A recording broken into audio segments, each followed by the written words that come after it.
right, it's over. Run it up. Let's go. Yeah, let's do this. So can't wait. Can't wait for that giveaway. We'll be doing that next week. So, it's going to be a day of grievance here. I'm here for it. Here's what I'm going to do, and I want to get this out of the way up top. Domantas Sabonis should have been an all-star. Flat out, straight up, that's it. What I'm going to try and do today is I'm going to try and provide potential reasons that he didn't make it. Okay.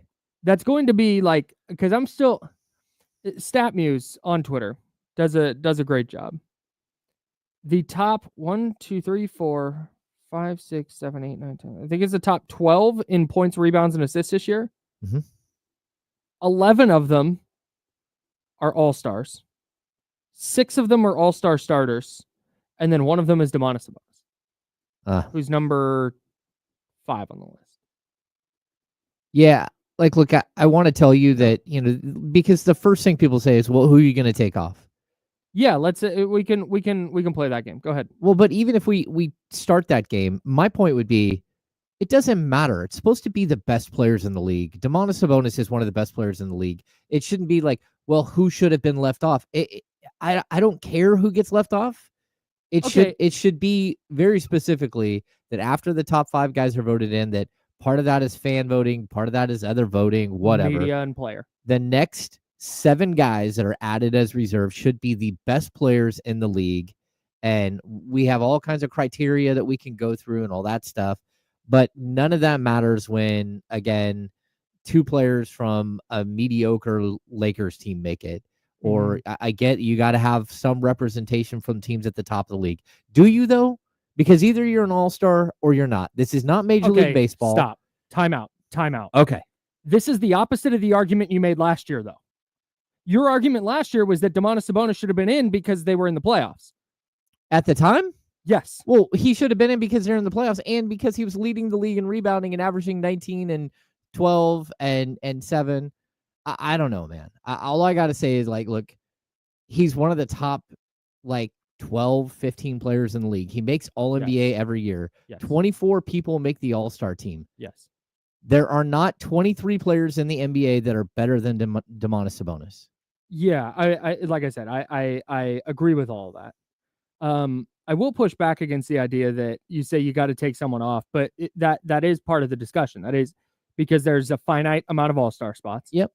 The starters, I'm gonna push the starters aside because that gets in literally via it's a 50% fan vote. Yeah. 25% player, 25% media. Nothing you can do about that. No, there's nothing you can do about it. Although LaMelo Ball got the most fan votes of any player. Oh, yeah. Because apparently I had no idea. This is how out of touch. When I was younger, I told myself, I'm never going to be the out of touch old guy. I'm 34. I'm not ancient, but I'm out of touch. I had no idea LaMelo Ball was so popular with the youths. Had zero clue. But apparently he's the dude.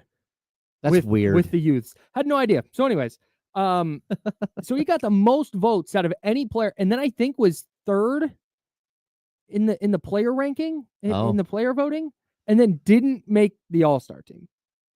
So it's a weird process to begin with, but there's a finite amount of spots. So when you say this player got snubbed, and this is where I have when people go the 10 biggest All-Star stuff, it's well, it's not 10.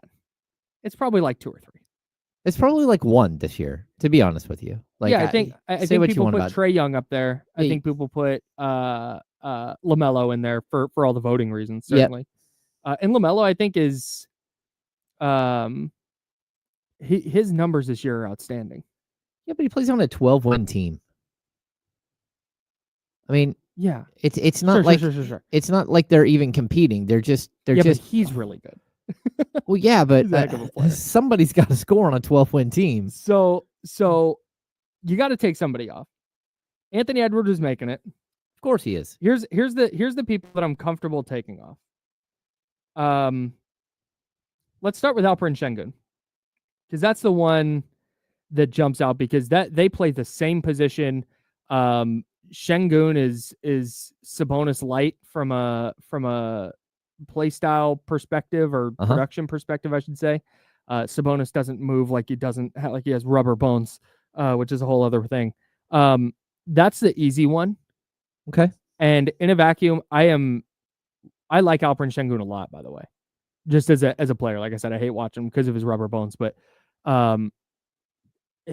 that's an easy one.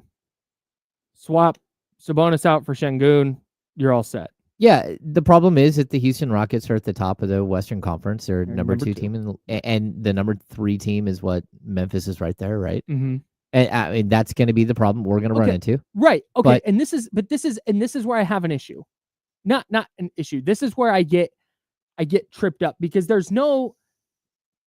You can sit here and go, well, I mean, Domas is on the 10th seed, tied for the 10th seed. Yeah. Like if Golden State wins tonight, they're the 11 seed. Like, you kind of, but that wasn't the case last year when the Kings were in a playoff spot. Yeah. It was right. So, I mean, last year, Paul George was the obvious, clear omission that you could have done for the All-Star game. And again, this goes beyond, I'm getting outside Sabonis. He's just the avatar for the snub here. There are players like LeBron James, like Steph Curry, that as long as they are Kevin Durant, as long as they are in the league and at least a little bit productive, they're going to get the benefit of the doubt and they're going to be all-stars. That's how this goes. That's how it's always gone. Paul George last year does not land as that player to me. Paul George is not that tier of player. No. And that's where, so I heard about Victor Wembanyama last night. Mm-hmm. Well, Victor Wembanyama is the number 1 offensive option on his team, and he's going to be the defensive player of the year. Well, I have a hard time picking him out of this group of reserves and going like, that's the one. He does not enter this conversation. The only problem that you have for Victor Wembanyama is he's not in the playoffs at all. Sure. Yeah, I mean, and I get it, but so is that a criteria or not? Well, that's the problem. Is team success a criteria or not? Yeah. It's like it is. Sometimes it isn't. It is when people want to make it like part of the criteria and part of the reason why somebody got in. Right. But like, I got to be honest, like I really like the Houston Rockets team. I've told you this the whole season. Yeah. You guys were shocked at the beginning of the year when I said they are the most talented, like talent wise. I think they are the highest talent team in the league. The highest ceiling team. Yeah. Yeah. Like just player by player. Right. The problem is that none of their players are there yet. They just aren't. They're not all-stars yet. And just because they're winning, I get it. Jaren Jackson Jr. is not an all-star, man. I would tend to agree. He's not an all-star. I have I liked Jaren Jackson so much coming out of the draft. Yeah. And just the player he's become, I'm so biased against him that's why I did not include him earlier. Yeah. And that's why I started with Alperen Şengün, because I don't think I have a clear-eyed view of what Jaren Jackson is as a player just because I don't like him. Okay, so he's averaging 1.6 points or 1.8 points more per game than Sabonis. Mm-hmm. Sabonis is averaging 8 rebounds more per game. Can I also, the numbers, obviously, they don't matter. That's the weird part. They don't matter when they don't matter, when they don't want them to matter, but they matter when they do want them to matter. Yeah, I think. Sorry, I'm all over the place on this. Our guy, we've got Dan Devine from Yahoo Sports coming up at 11 o'clock. Okay. And he made the case last night. Somebody said, okay, you know the rules. If you're going to call someone a snub, who are you taking off? And he went, Domantas Sabonis is in. James Harden, enjoy your week off. There you go. And that's the one. That is the one because I thought it would be. I initially, when I saw that, I went, okay, well, then I'm putting Jalen Green in as the Rockets representative over James Harden. And then I'm having Sabonis take Şengün's spot. But then you go, look, and Şengün has just been a more productive player than Jalen Green this year. Mm-hmm. So if the Rockets have to have an all-star, it has to be Şengün. But then you're talking coaches are making these picks. If you take out James Harden and you put Sabonis in, you have one backcourt guy among the reserves, and that's Anthony Edwards. That doesn't matter. It can't matter though. I know. I don't. I would. I think I would tend to agree with you. It's supposed to be wide open. And like, look, James Harden hadn't made an All-Star game since he was 32. He's now 35. So he's gone the last couple of years without making an All-Star team. And it's because he wasn't good enough. This year, 21.7 points, 8.4 assists, 5.8 rebounds. Yeah, he's had a fine year. He's had a perfectly fine year. Until you move over and see that he's shooting 39.9% from the field and 35.2% from three. And that's trash, Kyle. And it's just like, this is where we get into the popularity contest of it. Because it's like, oh, the Clippers are a nice little story. And they are. Like, don't get it twisted. The Clippers, I think, are the 6th seed right now. I thought they would be out of the play-in. Yeah. And they might end up there. I don't know. I don't think they will. But I thought they were going to be bad. And they've been a really nice story. They are way better than I thought they would be. And James Harden has kind of been orchestrating all of that. But does that make him an all-star? They're 3 games above the Kings in the standings. That's not enough to make it an all-star. I don't get it, because where they are in the standings today and where they're going to be at the end of the season. That's it. That's why that is why, for me, team success can't really matter here. Yep. It just can't. There has to be some, and there's discernment, right? I mean, you said it yourself with LaMelo. Like, on a bad team, somebody has to score. Mm-hmm. So are his numbers inflated? Like, yeah, sure, but also he's cooking on a bad team. So maybe that's a reason to put him in. Maybe that's a reason he is one of the best players in the East this year. So there has to be some level of, okay, stats matter. There has to be a little bit, some discernment of team success matters, but to what end? Yeah, because to what extent? The Kings were the 7th seed when they voted on this, maybe the 8th seed. Right. So it's not like they were the 10th seed then. They're the 10th seed today. They could move up, they could move down. I mean, they're a half game out of the 9th seed. They're a game and a half out of the 8th seed. Like, they could easily move up between now and All-Star Day. But they also, if you back up when you actually voted for this, coaches voted when the Kings were like 8. And so again, an 8 seed, like, if you're going to have the Lakers in as like the 6th seed, 7th seed, and give them 2 All-Stars, then it doesn't make sense. And I don't have any problems with, OKC is so much better than everybody else. Sure. And Jalen Williams has been absolutely incredible. Been a and good he's player. Like, really, really, really good defensively. And so I get having 2 representation pieces from the 2 best teams in the league that are so much better than well, I mean, I can't say the 2 best, because Cleveland's in there as well. But actually, Cleveland has 2 as well. So the top 3 teams in the NBA, which are very deserving. Cleveland has 3, right? Do they have 3? Donovan Mitchell starting, right? Yeah. Yeah. Garland, Mitchell, and Mobley. Oh. Salute to the Cavs. Wow. Well deserved. And then you got the 2 from the Celtics. You got Tatum and Brown. And I'm okay with Williams and Shea. I mean, they've just been a crazy dynamic duo. Yeah. But then it's like, hey, there has to be a point where you have to be better than the other guys around you. Like, and like, I don't want to make it. The Rockets and Kings have played twice this year, and the Kings are 2-0, right? Yeah, man. This is where I have a problem. Is if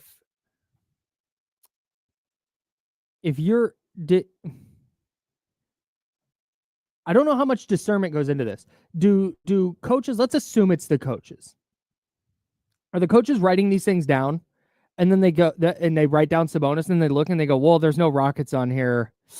All right, well, we need a Rocket. So let's see. Şengün would be their all-star. Okay, we're looking. Who can we take off? Okay, well, Wembanyama, we can't take him off. That's the face of the league. Okay, he's got to be there. Jaren Jackson Jr., okay, gosh, the Grizzlies need a representative. And he's kind of been their best guy with Ja out because you can't put Ja in. Okay, that's fine. Anthony Davis gets penciled in automatically. We did the James Harden thing earlier where they go, okay, well, they're a nice story, and James is back, so okay, cool. James Harden gets in it. I don't know if there's actually that much discernment. I guess. Or what I don't buy is the Mike Brown angle of this. I initially yesterday when someone brought that up, you or Damien, I brought it up. I think that there's a possibility. I initially thought like, oh yeah, that's a good point. But we saw this last year. We saw this same issue last year.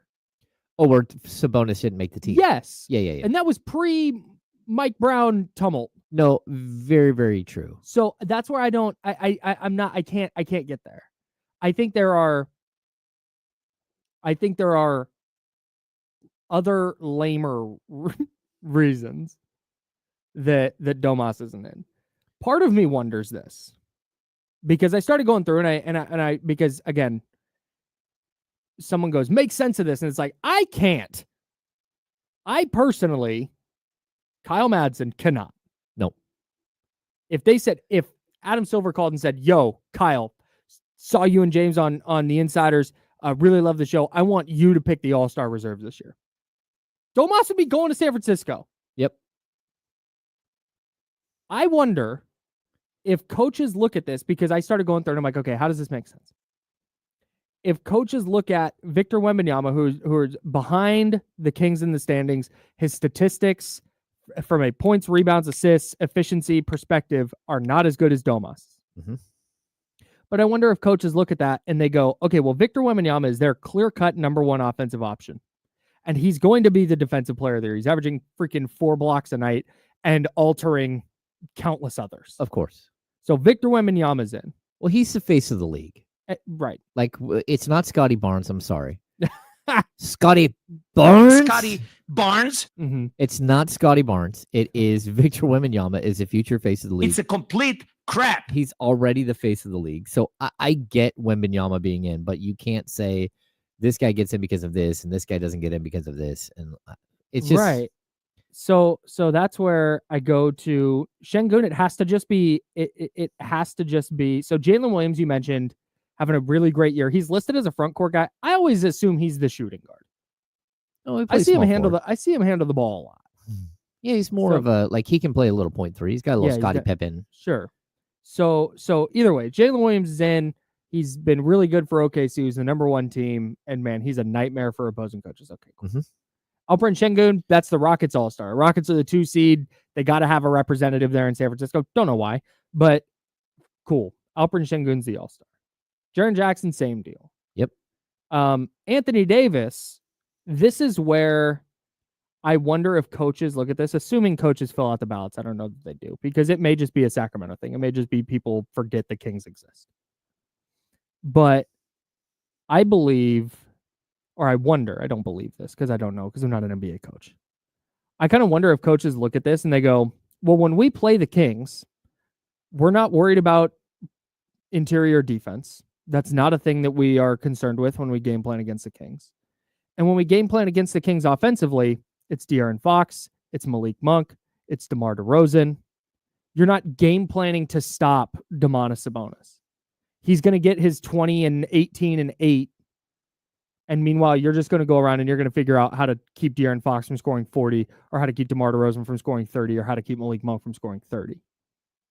Yeah, but you still do have to game plan. I mean, that's what we watched, like when they played Philadelphia. Their game plan was every time Domantas Sabonis touched the ball to send 3 guys at him to, smack at his hands and try to get the ball out of his hands. I mean, that was the game plan. And that's why the Kings had a bunch of open looks. They just didn't hit enough of them to win the game. Mm-hmm. Like, so I don't know. Like, I don't truly believe that. I also know that, like, every advanced statistic says that Domantas Sabonis is one of the top 5 players in the league. Mm-hmm. Like, every one of them. You look at win shares, look at all of this, the advanced statistics. And so you can't say, okay, well, Jokic is advanced statistics wise, like, way better than everybody else. Mm-hmm. Now, Jokic this year is like off the charts. Like, what he's doing this year is nuts. But last year, the year before, a lot of the reason why he's MVP, or he was a runner-up to MVP, was because of the advanced statistics. Because and he was the clear number one option on that. He defies all of their rules, and that's why you get in. Well, Sabonis does too. Like the only other player to average like 21, 14, and 6 in a season is Wilt Chamberlain. Yeah. Just silly numbers. Yeah. It's just, and like, that's where I don't know, man. I'm out of, we've talked about this so much because it's been 2.5 years of this. Yeah. Of, hey, Domas is putting up Wilt numbers. Anyone care? No. Anyone? You in the back. Do you care? No. All right. Like so that's where we can read off the numbers but those are what they are. They're so easy to find. He's first in the league in rebounding and second in the league in 3-point percentage. He might be back at the top. After last night? It's possible. Let me look. But I just he's still second. Oh, well then never mind. He shouldn't have been an all-star. And where's Luke Kennard? Yeah, man. It just doesn't. I guess I'm gonna go back. I'm gonna fall back on the thing I always fall back on here, because there's nothing we're gonna do. You, me, everybody in the chatty house, everybody on Twitter, everybody at the other station in town, everybody on TV stations, everybody on podcasts, everybody shouting from the rooftops here in Sacramento that, hey, a really good player starting at the 5 here, an all-star player starting at the 5 here, an all-NBA player starting at the 5 here. Anyone? And it's not working. So I'm going to go back to this, and I know this is probably annoying as hell, but we need to get the Kings into the playoffs. I say we. The Kings need to get themselves into the playoffs. Mm-hmm. And they need to win series there. And Domas needs to be as good as he's been in the regular season in those series. And then they need to do it again. Yep. Like that. I know that you may hate that. You might want to put your fist through your phone or computer or radio. And I understand. But it's like, that's the only thing I can come up with at this point. Because what do you want the guy to do? Do we want him to go outside of his game? And okay, go average, because 20, let's call it 24, 14, and 7 moves the needle a lot differently than 20 or 21. And I know that sounds ridiculous, but it does. So we want him to do that? We want to just like, hey, gun for points. Just do that. Because that might help. But that's not him. No, I get it. And I would also say, like, last year, the Kings were well above the Lakers in the standings last year at All-Star break. And the Lakers had 2 representatives, and the Kings had 0.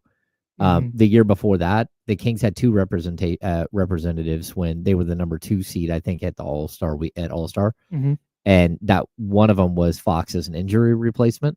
Right. And the other one was Sabonis. Yeah. And so I get it. If you're number 2 in the West, you're going to get that. You're number 3 in the West, you're going to get representation. But I just don't get the rest of it. Like, you can't just go down the list and then skip like 3 teams and then get all the way down to Victor Wembanyama and say, oh, he's in. Or like even last year, the year before, Dallas, Luka was just the year before last. Luka was still an all-star, even though they were horrible. Yeah. I mean, they didn't make the playoffs. They ended up being like the 13 seed or the 12 seed. They're bad. Still mid the All-Star team. Yeah. I don't, like I said, I wish I had a good answer. Mm-hmm. Like I'm trying to find the logic and find the, like, okay, here's the lane that this makes sense. And every time I try and walk down one of those lanes, I run into a really good argument that dissuades me from continuing down that lane. Yeah. Because it's like, okay, well, it's record. And then it's like, okay, but Wembanyama or Steph or whoever else. Like, okay, fine. Well, it's this. Well, the numbers are all there. Like, well, it's playoffs. Well, Alperen Şengün's not had playoff success. Like, all right, well. He doesn't shoot the 3. I don't. Okay. Led the league in rebounding 3 years in a row now. Yeah, to me, it's a bummer. Although I like whether Domas cares or not is a whole nother story. The one thing I'll just keep pointing to is these are like resume builders for your Hall of Fame career, and I just don't like that whether it's because of Şengün or whether it's because of the Mike Brown situation or whatever it is, that you're not putting a guy who is clearly one of the top players in the league. You're not putting him on the All-Star team for whatever reason. That just because it does impact his legacy. And to me, that's just like, it doesn't make any sense. Yeah, I care less about legacy stuff and more trying to figure out the logic behind what the hell they're doing with the All-Star game. I mean, frankly, Yeah, I care more about his legacy because he's stuck here in Sacramento where he hasn't won a playoff series yet, and maybe he doesn't in his career. It's tough. Boy. All right. Well, speaking of legacies, De'Aaron Fox trade stuff. We'll get back into that. Okay. I've changed my mind on what I think is going to happen with De'Aaron Fox. All right. Who's also not an all-star. A little bit easier pill to swallow than the Domas thing, but we'll talk more about De'Aaron Fox. Some new reporting from Jake Fisher, some new reporting from Sam Amick. We'll dive into all that. And Dan Devine, who's a big proponent of Domantas Sabonis in the All-Star game. He's going to join us from Yahoo Sports at 11 o'clock. All right, that's James Ham. I'm Kyle Madsen. We're the Insiders. We're sponsored by Jiffy Lube. This is ESPN 1320, Sacramento Sports Center. Sacramento Sports Center.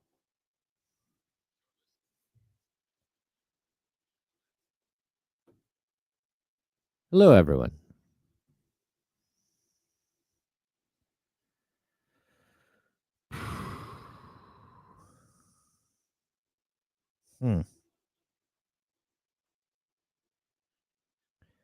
See, there's a possibility that Anthony Davis will not be in the All-Star, will not be healthy enough to play in the All-Star game, and that Sabonis could be named as an injury replacement. I want to let you guys know that I see your messages, RE, what I just said, and the powers that be have indicated that we are no longer allowed to do things like that, so I will not be responding.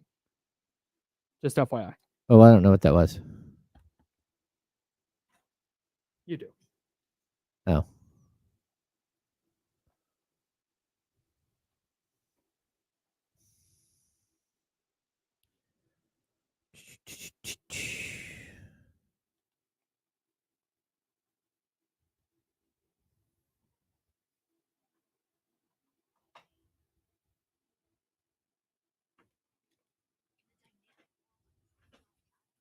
No. Not even a little bit. Nope. I did. Salute to the homie Bonta. He's still going to be doing stuff at 95.7. He's not going to be hosting the morning roast anymore. I'm going to put this message back up if that's okay. Oh, no, I didn't mean to take it off. Okay. Yeah, no, man, he's still going to be around. Happy for him. I'm sure he'll have other stuff cooking soon. But he does. They already announced. Oh, did they? He is joining NBC Sports Bay Area full time. Oh, nice. Okay, sweet. Yeah. Which is good for him. Like that's awesome. Been kind of waiting on that, to be honest.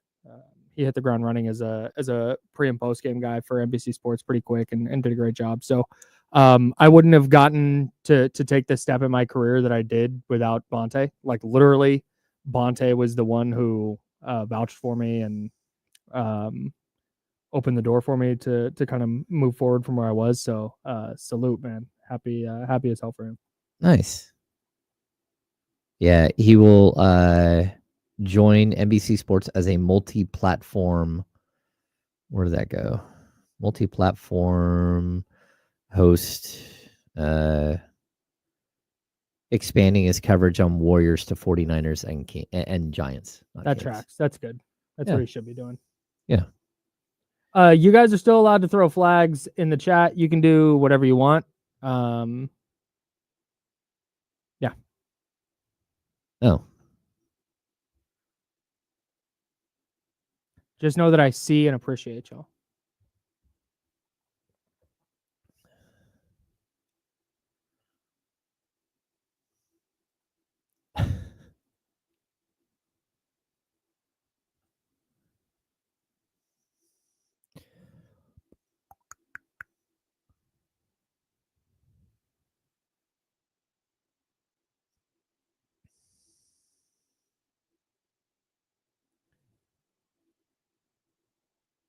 Boom, boom, boom.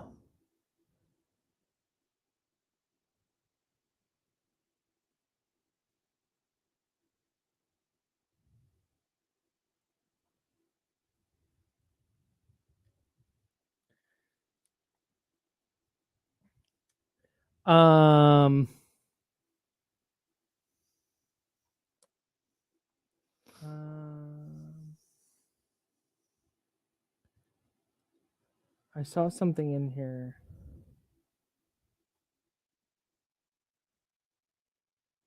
Ooh. Andy Gates, that's a good question. That is a good question. I'll save that. Okay.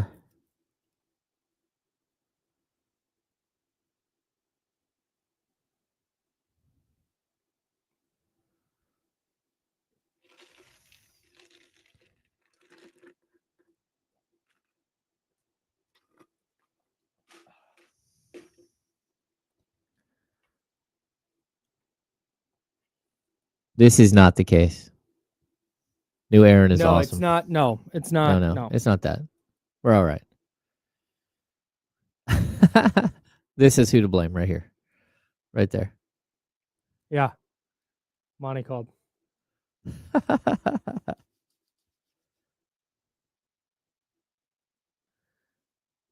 Oh.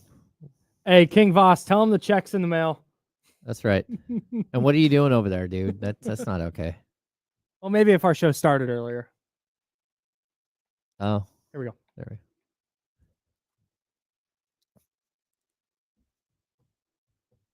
Now, back to the Insiders with James Ham and Kyle Madsen, brought to you by Jiffy Lube on ESPN 1320. Salute to the chatty house. I love you guys so much. YouTube.com/ESPN1320, Twitch.tv/ESPN1320 if you want to jump in there. Love the chatty house. Speaking of that, I'm going to run this by our Kings Insider, James Ham, kingsbeat.com. Andy Gates in the chatty house says, is this news about John Collins regurgitated old stuff? Or is there a new report? It kind of feels like this is something that has been on the table forever. And if like there's a possibility that it happens, like the Jazz are motivated to make it happen. Because heaven forbid they don't want to win games. That would be absolutely painful for them. So I would not doubt that, look, the Kings are caught in the middle of like a really weird situation here. Are you trading your star player, which could yield like 2 or 3 players that may or may not fill the need that you have at small forward and power forward and all that stuff? Or are you going to try to build a team really quickly and hopefully save your star player from leaving and add pieces that will make sense? And I don't think we know the answer to that right now. And I think it's a very difficult situation to be in if you're a franchise. And again, I said this a lot yesterday.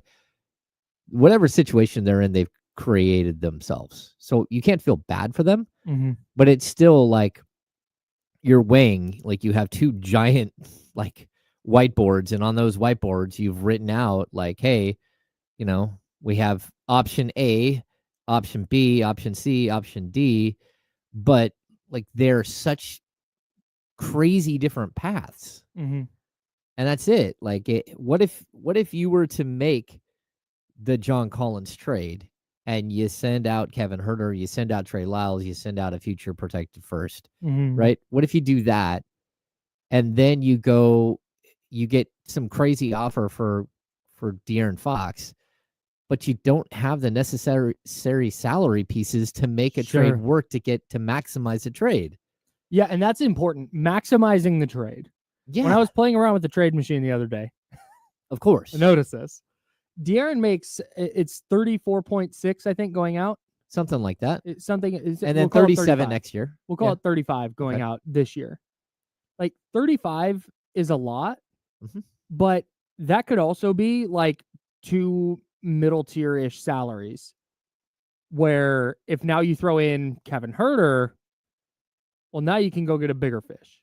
Yeah. Or a higher tier salary. So I think that's an important note here. No, totally. Is it's about maximizing the trade, not necessarily, oh, you need this salary to get it done. It's like, no, you need this salary to get the best trade done. Well, and I think people forget like the Domantas Sabonis trade, right? Everyone, it's Domas for Tyrese Halliburton, right?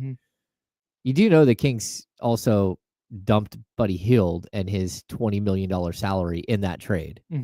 Like, that's what we're talking about here. Like, there's potential for you to need that salary. And like, you go exchange again a 17 and an 8 for a 26.5, Mm-hmm. that bumps up your what you're paying. Like you're getting closer to the luxury tax. You're still under. Mm-hmm. I think it adds like 1.5 million or 1.7 Sure. million, right? Salary. But the problem is that like you could have to be, again, the Kings are hard capped. Mm-hmm. So like whatever they do, they have to have apron. at the first apron. They're hard capped at 178 million. But again, it might be more like 176 million because of these hidden little like things that are out there. I see. So whatever it might be, like they're roughly $7 to $10 million under the hard cap, right?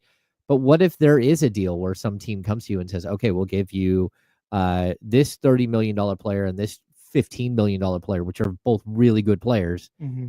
Or this $27 million player and this $16 million player, and you don't have the matching salary to accept that deal, or that deal puts you into the luxury tax. Mm-hmm. And that's the problem. So the Kings have to weigh all these things. That's why it really doesn't make a whole lot of sense to give up a $4.7 million salary and a second round pick just to get rid of it Mm-hmm. at that point before the season starts. Yeah. Because the luxury tax isn't calculated until the end of the year. So you could be in the tax all year long. Right.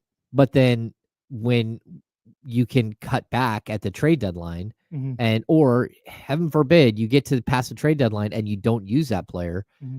you can then waive and stretch provision that player and break his $4.8 million salary into 1.6 over 3 years and save $3.2 million and go under the tax. Right.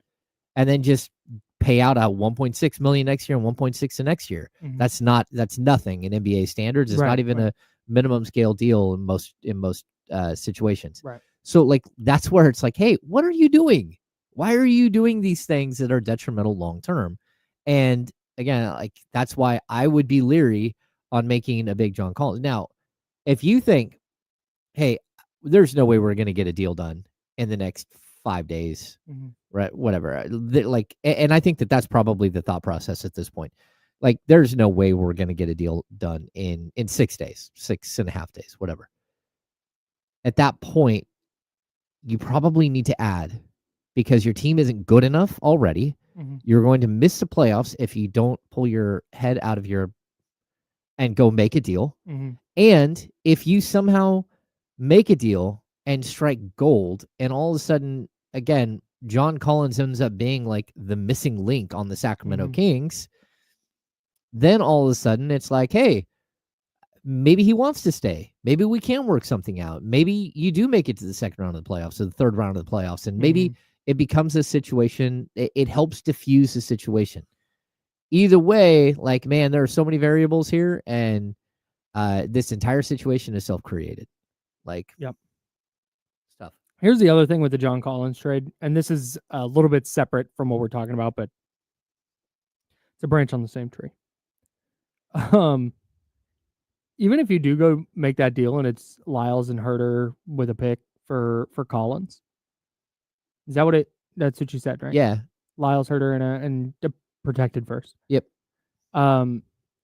You still run into having 7 dudes who you feel good about playing. Yep. Where if one of those dudes gets hurt, a la Malik Monk last year, you're in a really bad spot. Yeah. But I mean, they might be in that spot anyway. I'm not saying that should deter you from going and trying to make a deal to be as good as possible this year, because that's where I now stand with the De'Aaron Fox thing. After 4 days, three plus days to digest all the reporting and see what's going on and really think about it, it just doesn't make sense for the Kings to trade him by next Thursday. And I don't think that's going to happen. I think they add John Collins or Cam Johnson at the deadline, and they go try and be as competitive as possible this year, and then revisit contract talks in the offseason, either with or without this front office. But that would make way more sense to me. To give yourself the best shot this year to just do anything. Yep. Because organizationally, whether De'Aaron Fox is here next year or not, if you have a trip to the playoffs and maybe a playoff series win under your belt going into next season, you feel just so much better about it, right? Of course. So that allows you to try and maximize your competitive window this year. And I understand maybe the De'Aaron Fox thing just derails the entire season. Maybe it's such a massive distraction, everybody knowing that he's playing his last 35 games in Sacramento, and it derails the whole season, maybe. But I think you hold on to him to maximize your chances to compete this year. And then maybe you do, and maybe something happens. Maybe you do make that trade, and it works great. Like you said, maybe John Collins is the missing link, and you go to the conference finals, and De'Aaron's like, okay, I see the vision now. Let's get this extension done. Maybe he has no intention of that. Mm-hmm. But you want to keep that window open as long as humanly possible, instead of just trying to take a deal you're cramming in the last 6 days before the deadline. So that's where I know this Kings front office is messed up now and in the past, but I don't think that there's a way that it really makes sense for them as an organization, as a team, to move him to today or tomorrow or by Thursday. No, and like I said this yesterday, like any deal for De'Aaron Fox has to go through the desk of Vivek Ranadive. It does. It's got to go to him, handed to him, and he's got to look at it and he's got to make a decision. Again, we had the caller yesterday, Joe in Elk Grove, right? That said that, they're meeting for dinner. We have not been able to confirm that. And actually, I continue to hear that is not the case, that there will not be Joe, explain yourself. There will not be a meeting in Sacramento. In Oklahoma City between Vivek and the Foxes, at least as of right now, like a dinner. Yeah. I have not been able to confirm that by anyone. So but it doesn't change the fact that Vivek is going to be the one that makes this decision. He's going to be the one that says yes or no to a trade. And like, not only am I saying, hey, there's an out here if you're a De'Aaron Fox fan in Sacramento, but I would also say that like outside of that being an out, like you got to be like really, really clear that an ownership move is going to be part of this discussion. The ownership, and then are you going to allow this front office, and the ownership is going to decide yes or no on this, and the front office will then have to either go back to the drawing board or like face their fate this summer. Man, this is the clutch playbook, isn't it? Yeah. Do you? I'll wait on that. Yeah. I want to get to so Jake Fisher in the Mark Stein, the Stein line. What is it? A Substack newsletter? Yeah, Substack. He said that, and maybe I misunderstood what Damian was saying the other day, but I was under the impression that the Kings received a call and they were kind of like, okay. And then the front office reached out to Fox's camp and we're like, hey, FYI, we took this call. And that's what set all of this in motion. Yeah, exactly. The story that I've heard is that the front office got an offer from a team. Right. Like another team called and said, hey, I don't know if you're looking to move Fox or not, but here's what our offer would be. And they said, oh, okay. And they looked at that offer and said, okay, there's a point where we have to know Fox is going to be here or not. And so they said, let's at least run it up to, Rich his Paul, reps. his representation, and say, what do you guys think of this? Like, we're not saying we're going to trade you. We're asking, right? Like, this is an offer we received. What does that mean to you guys? Yeah. And that set off a series of chaoticness. Right. Which I don't want to relitigate that whole thing. What Jake Fisher said, and maybe this is saying the same thing. If it is, let me know. He's reporting that the Kings approached Fox about putting him on the trade market, and then the Kings sent word to interested teams last week that they were open for business. That's pretty dramatically different. It's very different because it's all played out over the matter of a couple hours from what I could tell. This makes it seem like the Kings internally went, hey, we should trade this dude. Can we trade this guy? Let's go let him know and then we'll tell other teams that we're doing this. Yeah. Why would you do that? I don't know, man. And that's where I don't understand why any of this has transpired. You always get gummed up. Like the minutia is like the truth is hiding there somewhere. Mm-hmm. But the spin after the fact is always going to be what like really muddies the water. And as of right now, I feel like the waters are super, super muddied. Mm-hmm. And I don't know what that means. Like everything is outlandishly muddied. And we're all looking around going, I don't know what is real and what's not. But what I will tell you is it's always at the end of the day, you want to know like exactly who knew what and when they knew it. Yeah. That to me is always the biggest piece to this, right? I want to know if Wes Wilcox and Monty McNair went to Vivek Ranadive first and told him that they were going to call Rich Paul and have this discussion, or if they didn't, because that's such a huge piece. Because if not, then just fire them now, because it caused a massive, massive storm in your franchise that you may not be able to recover from. So that is, I wanted to get into this later, but let's just get into it now. That's the part of this that I want to remove the Monty McNair and Wes Wilcox of this for a moment. Those guys specifically. Okay. Because this is not a personal thing. I don't know them. I've never met them. So if you're a team and this happens the way this has happened, whether you're the Kings with this front office or the Grizzlies with their front office or whoever, if you have this happen, I don't know why after the trade deadline, you're not changing up your front office. Yeah. Like, I mean, I would consider it before. Sure, if you want. But, if you want to do it now, fine. I understand if you don't want to have some miscommunication or something go wrong at the deadline, and so you're just like, we'll just keep them through, and then.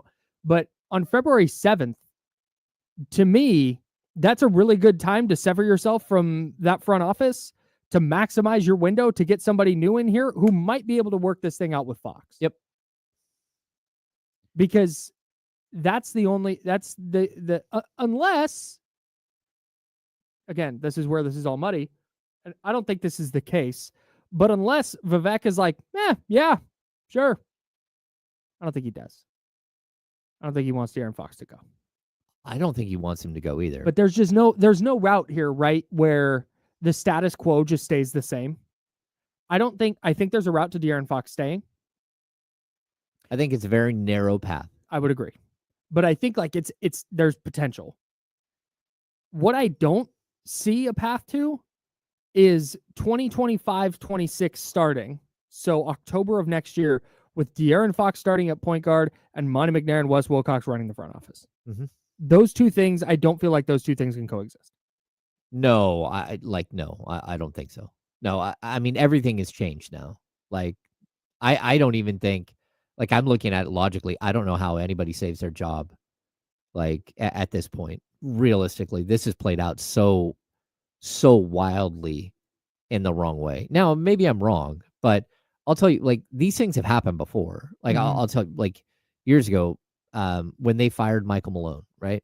And again, that was like, all the stories on that were so wild. Like, what is real, what's not, who's telling the truth, who's not. And you got to a point where it's like, okay, I know who's telling the truth and who's not. Yeah. And the person who's not telling the truth continues to tell me things that are not true and knows that I know that they're not true. And they just keep saying things to me. There's nothing worse in this world than somebody lying to you when they know that you know that they're lying. Yeah. It just turns your stomach and makes you. And they just keep bashing through with it. You know what? I'm going to have like a new policy with that. I'm probably just going to turn my back and walk away.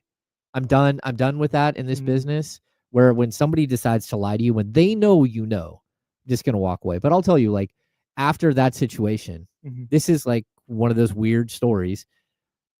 I called around to see, like, hey, is Tyrone Corbin going to get the real job. Like he was an interim head coach. Mhm. And there's this whole George Karl thing that's hanging out in the weeds, right? But like Ty Corbin is the head coach, right? Real quick, it's so funny. Not funny. Not funny like haha, it's silly. That this De'Aaron Fox thing, which is a mess, is not even like top 5 messiest things you've dealt with. No. So, Anyways, go on. Look, I call around and I'm like, hey, is there a possibility that Tyrone Corbin's going to get the full-time job? Yeah. I had someone who knew the answer and said he signed a 2-year contract to be the head coach of the Kings last week.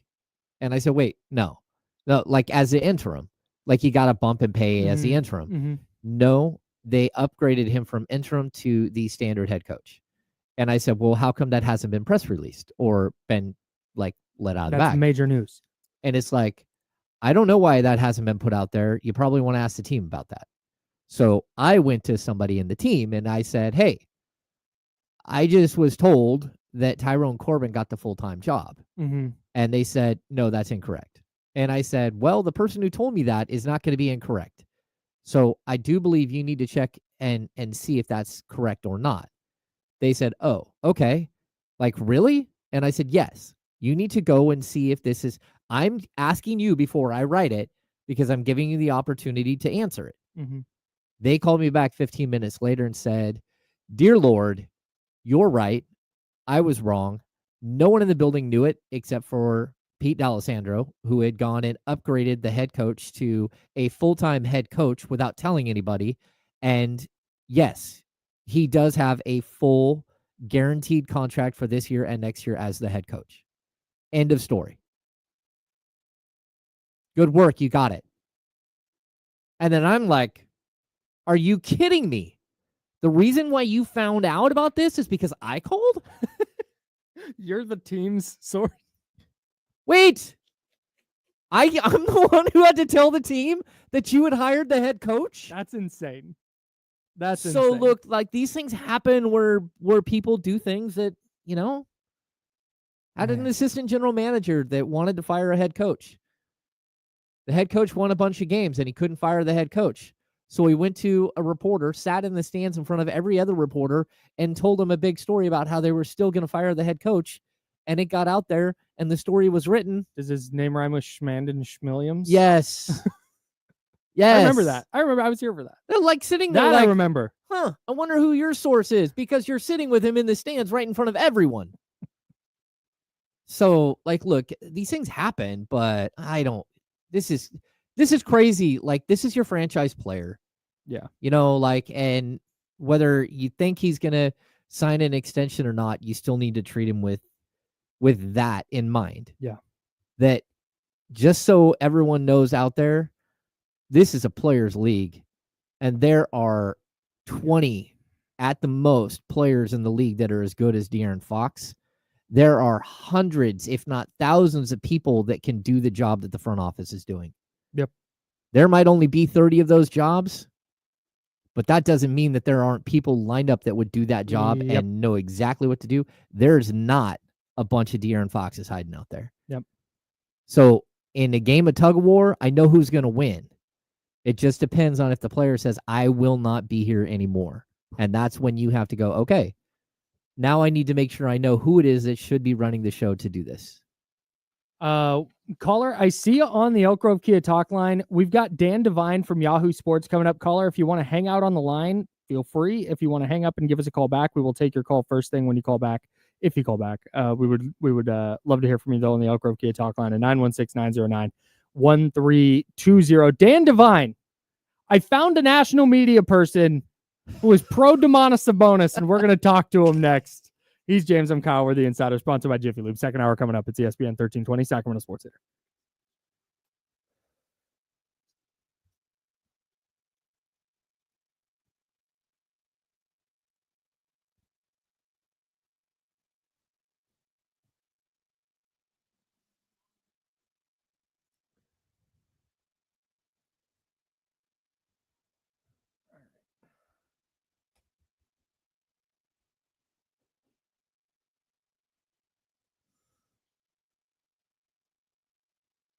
You don't have a read, right? What? You don't have a read? I don't know what your text meant. Oh, I just don't want to say this. I'm not trying to hide it from you guys. I'm trying to hide it from the person I'm about to talk about. Sorry, everybody.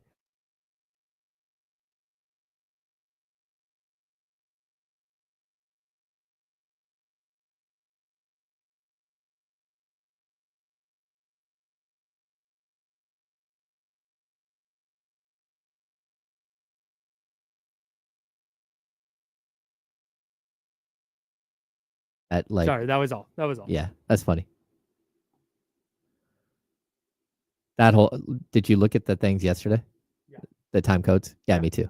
Okay, I'm gonna turn this on and up, so you should be able to hear Dan, and I'm gonna run to the restroom. Oh, if he shows up? Yeah, you'll be able to get him up and on. When I pull him up, he might not be able to hear us. You should be able to hear him. Okay.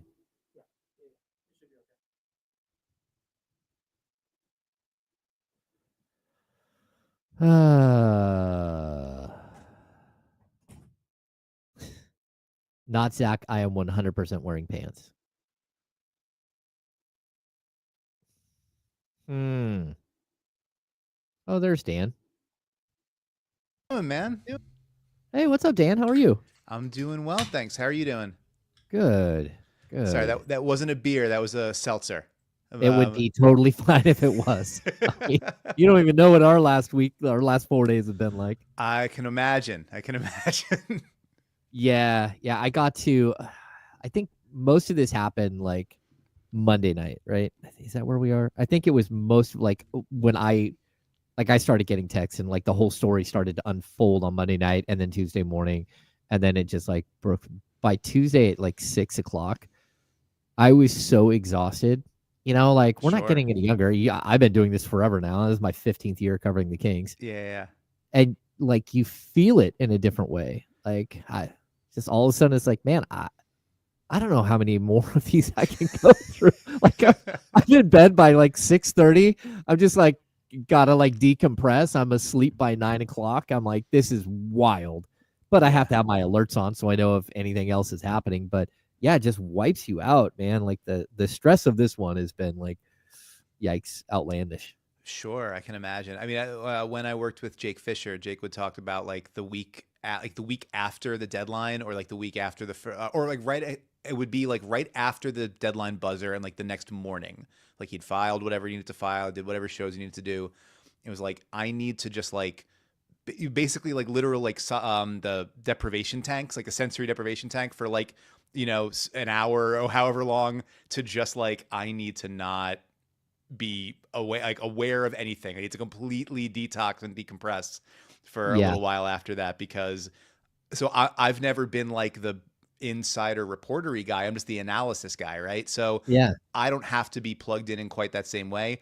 But I imagine especially when it comes home, kind of weighs on your system. But you're wearing it well. You don't look like you've been shaken up for a few days. Yeah, I'll tell you the week after the season, it's almost like depression because you're going so hard.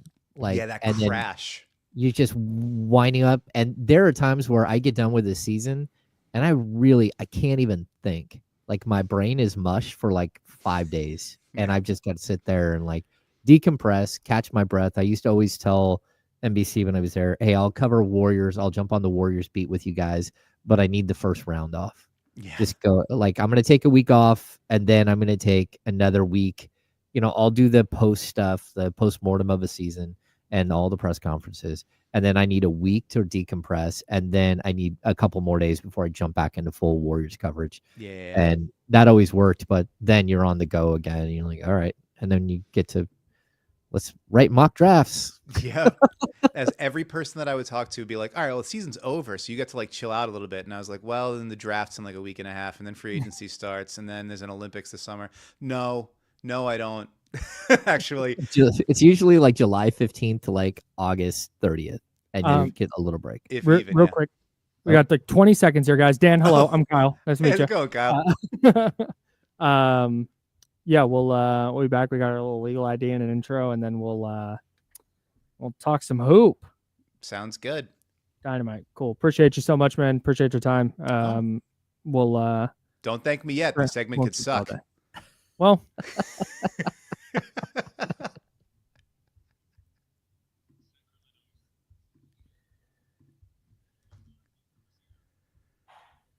welcome back to hour number 2 of the ESPN 1320 Insiders. Get ready for the most up-to-date sports news and talk with the ESPN 1320 Insiders. Hour number 2, that's James Ham. I'm Kyle Madsen. We're rocking with you until noon. Then we'll hand it off to D-Lo and KC, and they will take you up to 4 o'clock. Joining us now, Dan Devine, Yahoo Sports, one of my very favorite follows on Twitter, does a great job breaking down the NBA.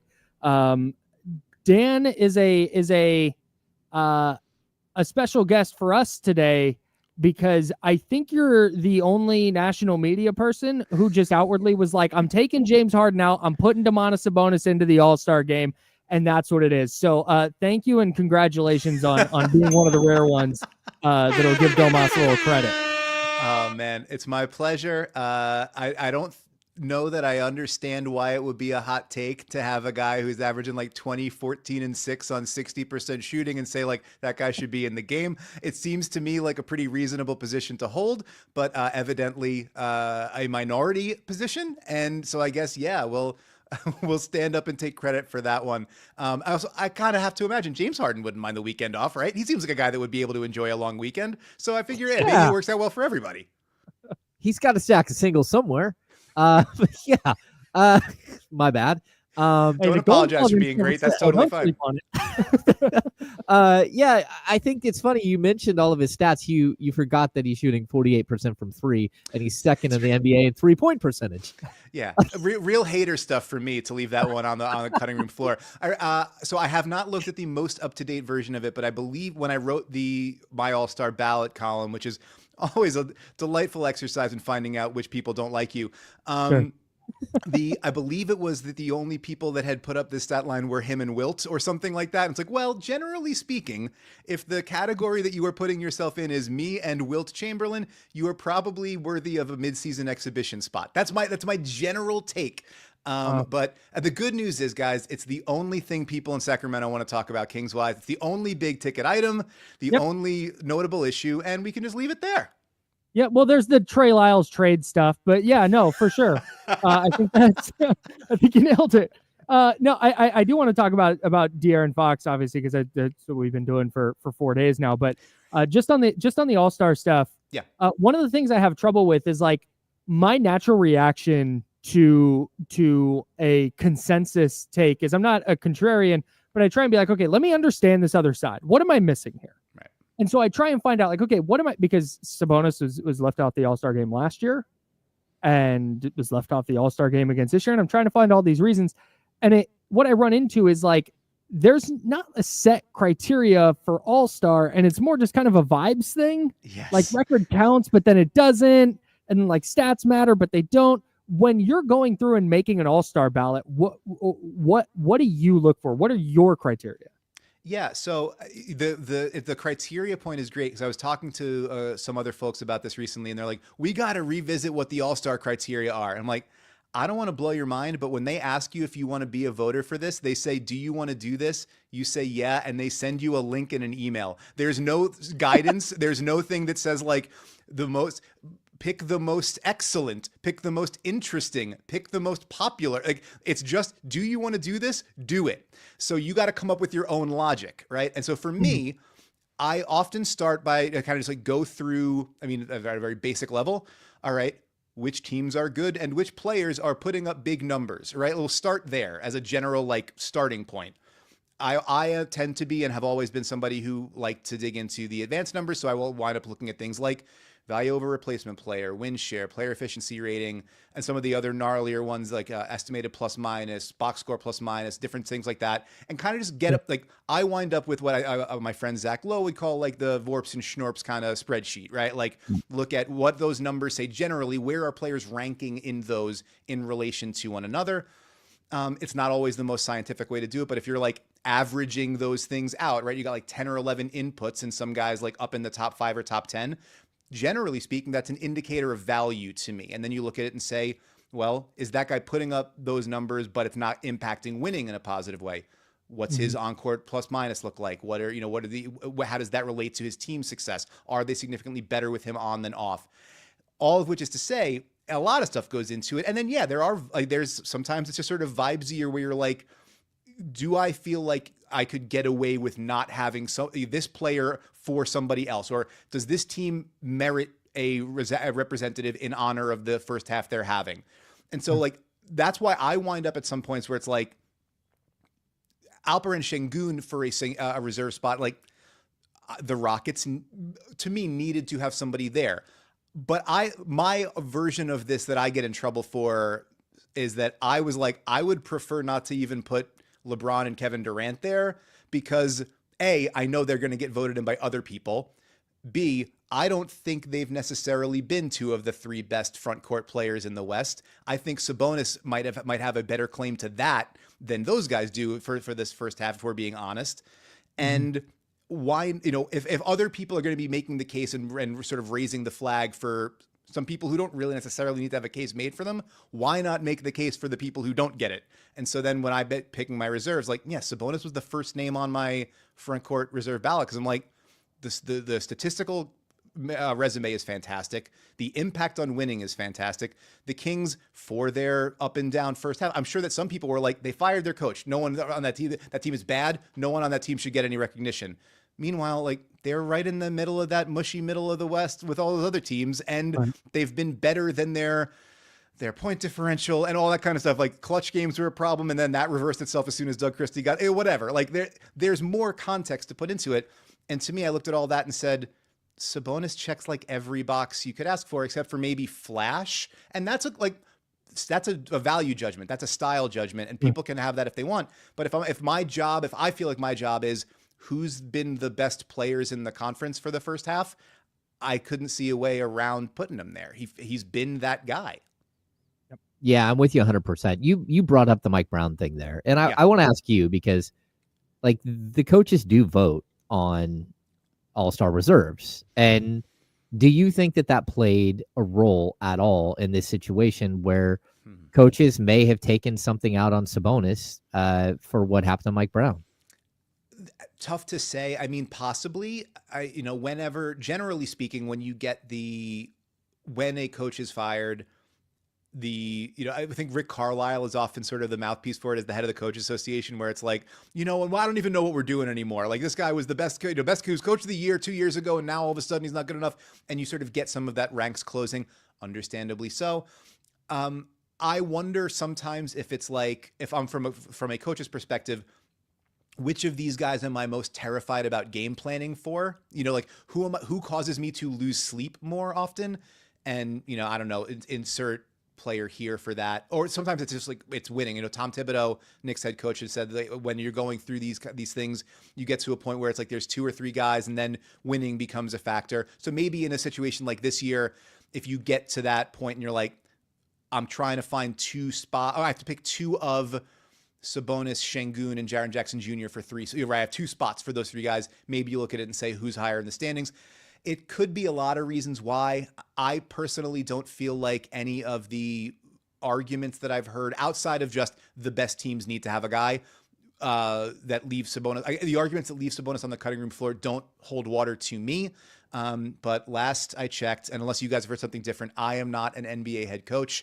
So, which is probably good for 30 fan bases, right? I don't think this interview's over. You're not a head coach. Wait a second. Listen, I mean, I've got some irons in the fire, guys. But yeah, no one has yet to entrust me with the management of their organization, and maybe what's best for everybody. So all I can do is vote on the starters. I did that, and then after that, everything I say is just it's hearsay. But we'll do the best we can.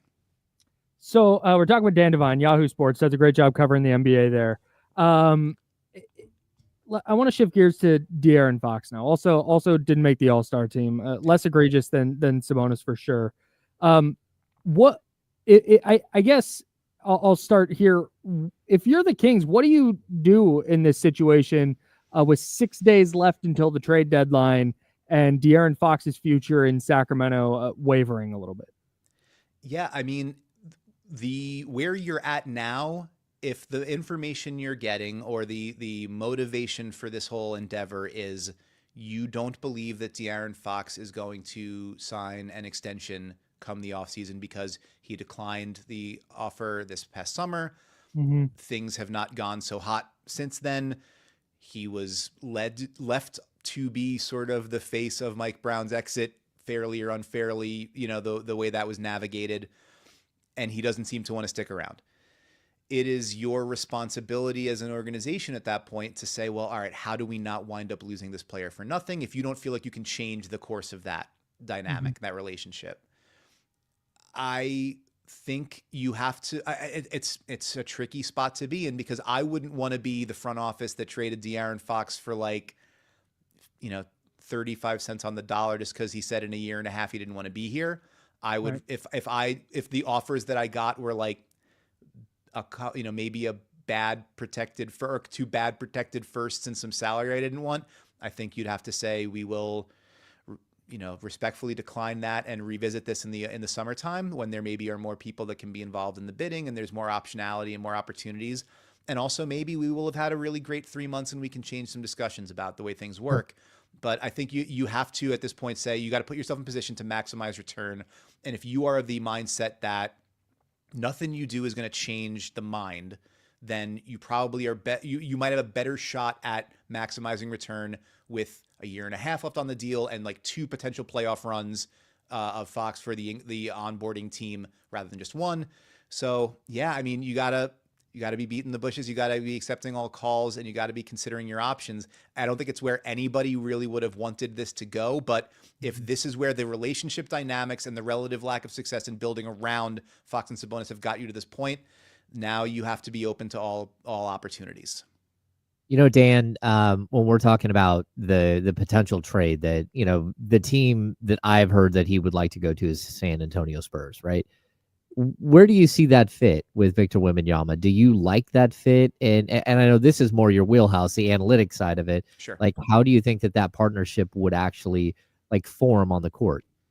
Yeah, I think that is the widespread understanding or belief around the league is that if there is a one destination that De'Aaron Fox would prefer to go to, it would be next to the gigantic French guy. And I think the argument would be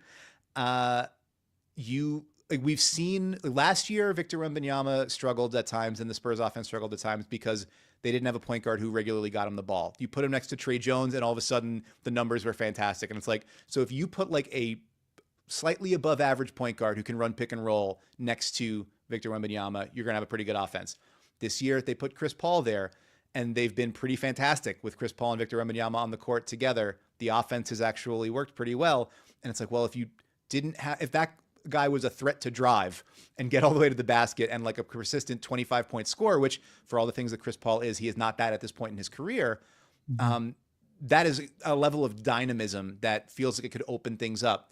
Victor Wembanyama becoming a high volume, pretty decent efficiency 3-point shooter could mitigate to some degree the inconsistency in De'Aaron Fox's 3-point game, right? Because if you're concerned about spacing and the way that opponents could adjust their defensive coverages, well, if you got a spacing 5, a guy who's a pop threat, we've seen this year with Sabonis becoming a significantly better or higher volume and higher accuracy 3-point shooter, it changes the geometry of the floor a little bit and it creates more downhill driving lanes, more space for Fox to get downhill. If you put that ecosystem around them where there are more guys who can shoot, Steph Castle makes an advancement if he doesn't wind up in Sacramento in the deal. The Champagne, the Harrison Barnes and the guys that are the other guys there, Devin Vassell, whoever would wind up being left over, there's more guys who can shoot and theoretically space. And if you have space and guys who can stretch the floor with a Wembanyama Fox pick and roll, that feels to me like a pretty powerful start to a good offense. And then whatever occasional lapses De'Aaron Fox can have as a defender, I think he's got the capacity to be excellent. We've seen that from him on the ball. Everybody that's young falls asleep off the ball. Sometimes it happens, but we've seen Fox be a high-level defender. You put that guy behind him, I think you got a recipe for something pretty good pretty quick. But Fox's shooting would be a concern that I would have there, and I think how you would build out the rest of the roster, which, stop me if you've heard this before, it's the case with it whenever you've got, you're building around your point guard and your big man, how you fill out the wings matters a great deal. And I think San Antonio has a lot of options. They've got a lot of draft picks. They got a lot of young players in development there. But it would be, to me, a pretty powerful start. But the price tag would matter a great deal because you got to figure out who you're playing with once you actually get there. And I think that's probably where the rubber meets the road for Sacramento. Imagine that, Kyle. Wings matter. What? What? You have to get wings? Get the Kings front office on the horn now. They need wings? You need wings to be successful? I think De'Aaron Fox may have said this once. You mentioned maybe one time. And talk about Dan Devine, covers the NBA for Yahoo Sports. You mentioned Stephon Castle there. Yeah. And my belief is this Fox trade stuff is, I think he's going to stay in Sacramento and they'll revisit it this summer, kind of like you were saying. But I think Stephon Castle is a player we're going to talk about a lot. What are your thoughts on him after 43 games or however many it's been? Yeah, I think he's the kind of player that you still have to wish cast a little bit and say the shot's not there as consistently as you want it. The feel and the play, or the on-ball playmaking is not where you'd want it to be. I think everybody kind of expected that would be the case. He was a little bit more of a combo player at UConn.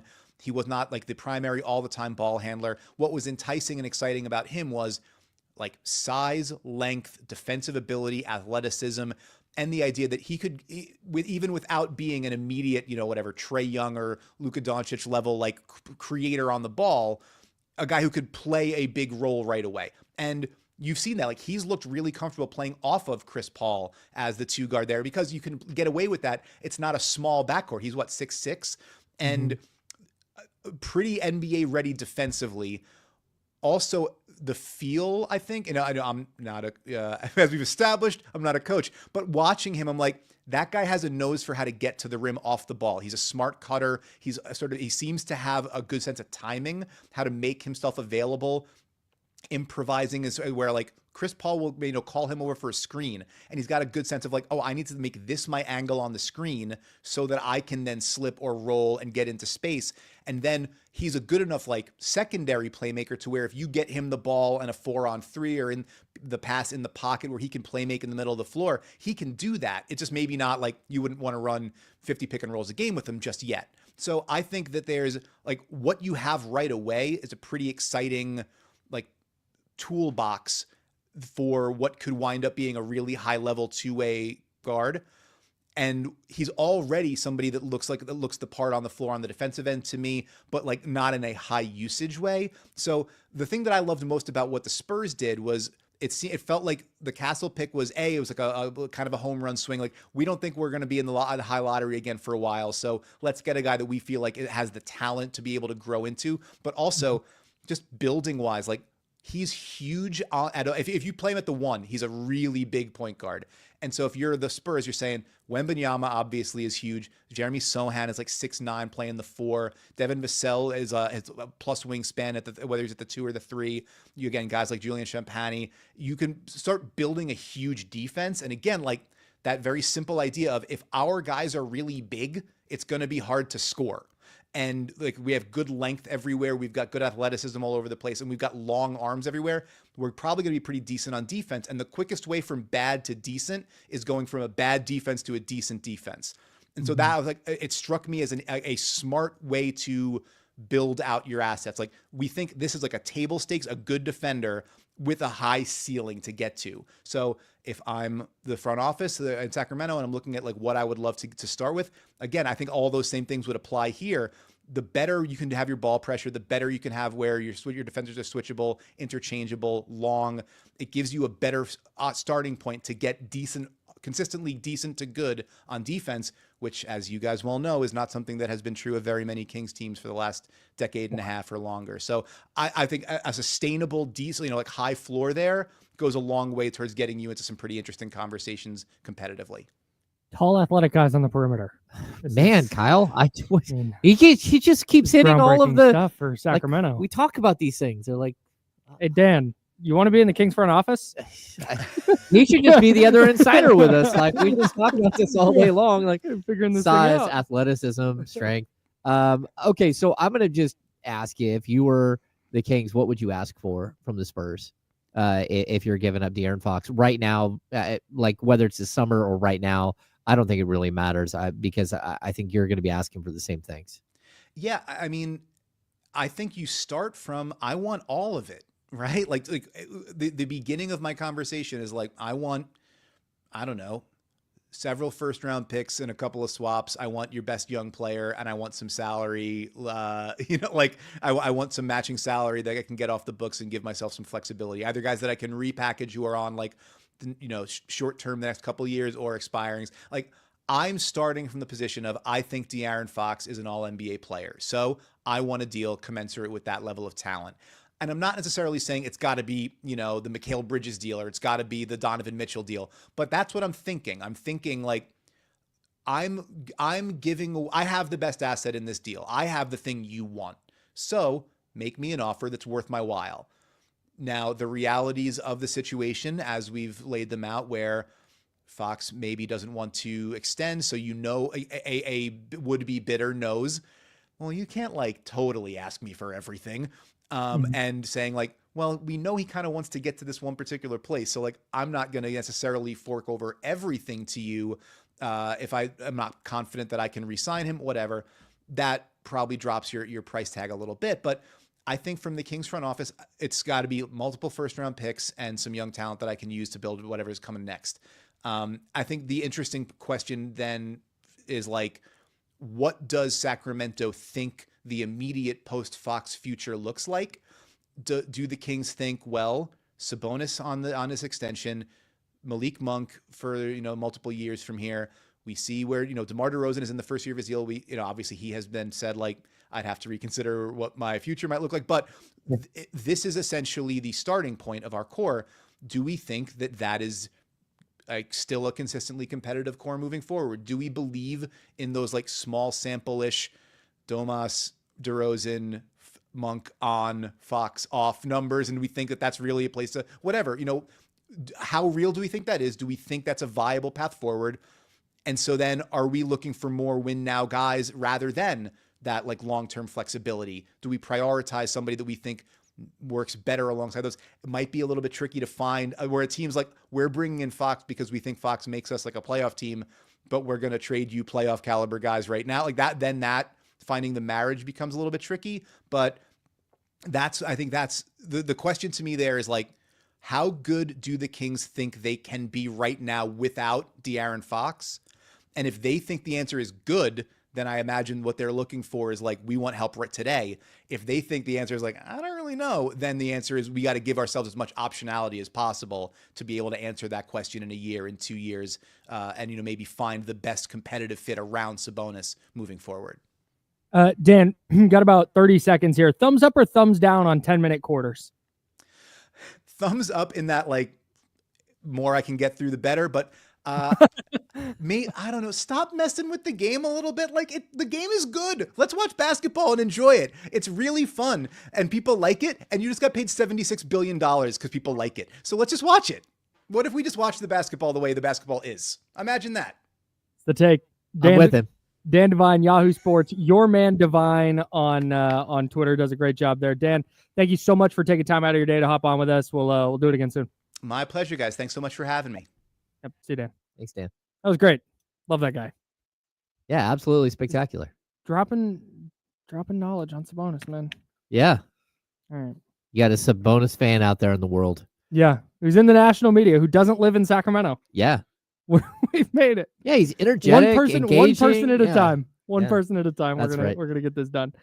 Caller, I see you on the line. We got to step aside for a second. We'll get to you next, and we'll get to anybody's phone calls next on the Elk Grove Kid Talk on to 916-909-1320, 916-909-1320. You know what I'm gonna do next? Actually, I'm not gonna do next because I've already done it. I've set my lineup for Underdog Fantasy. It's Underdog Daily Fantasy, and their pick'em game is super easy. You're going to pick 2 or more player stats. You're going to pick higher or lower on their stats. Passing touchdowns, rushing yards, receiving targets. I'm going to have all those locked in for the big game. I'm going to have multiple lineups set when the Chiefs and Eagles play next Sunday. But there's basketball going on too. They've got all your favorite teams, all your favorite leagues, all your favorite players. So it doesn't sign up now, get ready for the big game. But I've already got an NBA lineup set. I picked one of their preset ones on the Underdog app, Kyrie Irving higher than 19.5 points. Jason Tatum higher than 19.5 points. Kevin Durant higher than 19.5 points. That's my entry tonight. That's what I'm rocking with. I feel great about it. And would love for you to play along because Underdog is the best place to play Pick'em. Download the app, sign up with promo code KyleM, and deposit now to get up to $1,000 in bonus cash instantly. That's promo code KyleM. Must be 18 plus and present in a state where Underdog Fantasy operates. Terms apply. Concerned or play. Call 1-800-GAMBLER or visit www.ncpgambling.org. All right. Your calls. More De'Aaron Fox trade stuff. More All-Star stuff coming up in the final segment. He's James McCower, the Insider, sponsored by Jiffy Lube. It's ESPN 1320 at Sacramento Sports Center. Clear.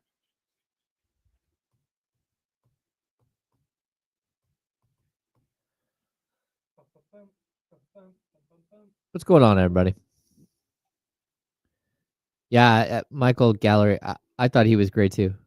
Yeah, super engaging.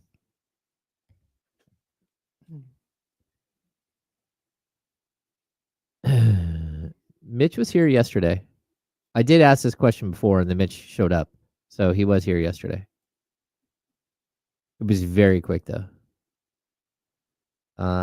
Someone here was like throwing a bunch of PE time or whatever. He kept throwing a bunch of Keon Ellis stats and stuff out there. Like we've talked about Keon Ellis and whether he should play or whether he shouldn't play like a bajillion times on the show. We're not hiding from anything when it comes to Keon Ellis. Like, what are we talking about? Like PE time kept bringing up like throwing Keon Ellis stats up there. Like we've talked about it a bajillion times. Like, bro, I have recently said Keon should be starting. You have. You said that they should. That the other day. Put Monk back on the bench. Yeah. I think we both have Keon Ellis tattoos. I mean, like, I don't. Yeah. Do we? I don't have a Keon Ellis tattoo. That'd be crazy. Yeah, that would be crazy. You're just wondering why two staffs can't get him 30 minutes. That's because two of your best three players on the team play his position. That's just straight up. I think if Domantas Sabonis was, or if they had I shouldn't say Domas.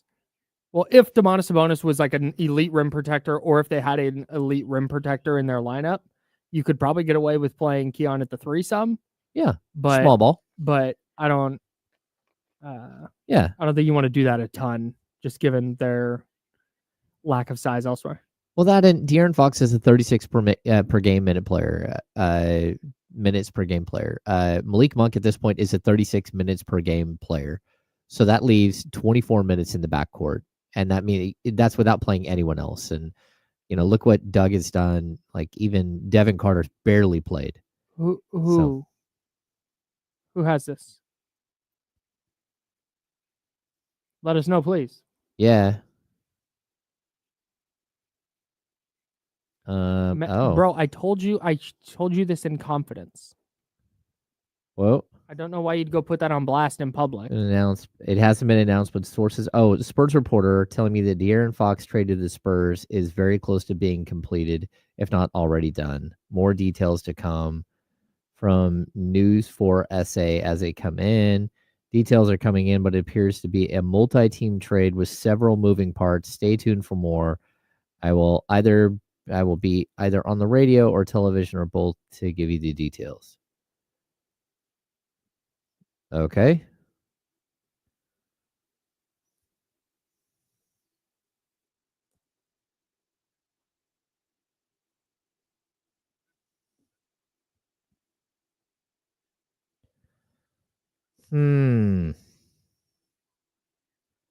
Now I'm intrigued.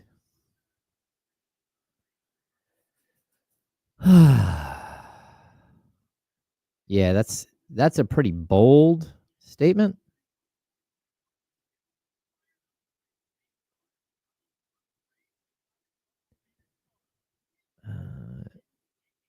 I'll say it. I'm not buying it.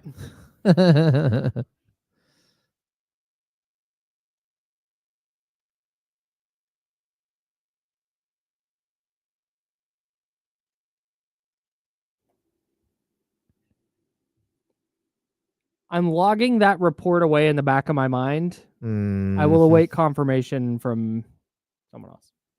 I would agree. Buddy, you have no idea.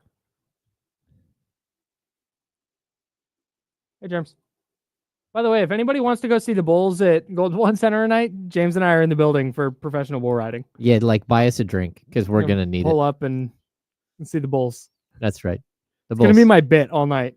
Yeah. Where's Kobe White? Put in Ayo Dosunmu now. I love Vucevic. Boos.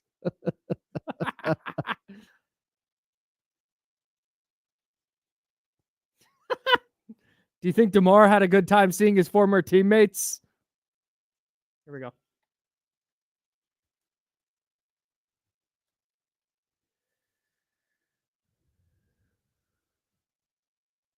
Now, back to the Insiders with James Ham and Kyle Madsen, brought to you by Jiffy Lube on ESPN 1320. That's James. I'm Kyle. Yeah, PBR tonight in Golden One Center. Not talking about the beer. Professional bull riding. James and I are going to be in the building. We got tickets. We're going to go watch the Bulls at Golden One Center. That's right. We're going to go get some intel on whether Zach LaVine or Patrick Williams. Can you get Patrick Williams in a Kings jersey? Yeah. That's Nikola Vucevic, right? Is that his first name? Nikola Vucevic. Yeah. Okay. Out of USC. I started saying that and I was like, that does not sound right. But I think I don't know that I've ever said his first name. Yeah. It's Vucevic. It's just an easy. I'm trying to think what draft that is. It's like the 2013 draft. Is that when it was? The Kings really liked him. He came in, played extremely well during pre-draft, and he went number 19 overall. Mm-hmm. The Kings had, I believe, a much higher pick and scrambled trying to get a second first-round pick to draft him and could not. Yeah, we'll see. Down at PBR. Come hang out. Golden One Center tonight, 7:45. I gotta see. It turns out it's a league.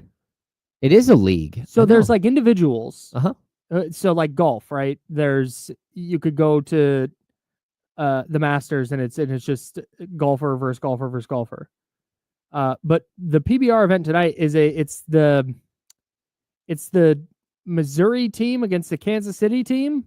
That makes sense. I think it is. Okay. And yeah, well, that's like the Texas Rangers and the Houston Astros.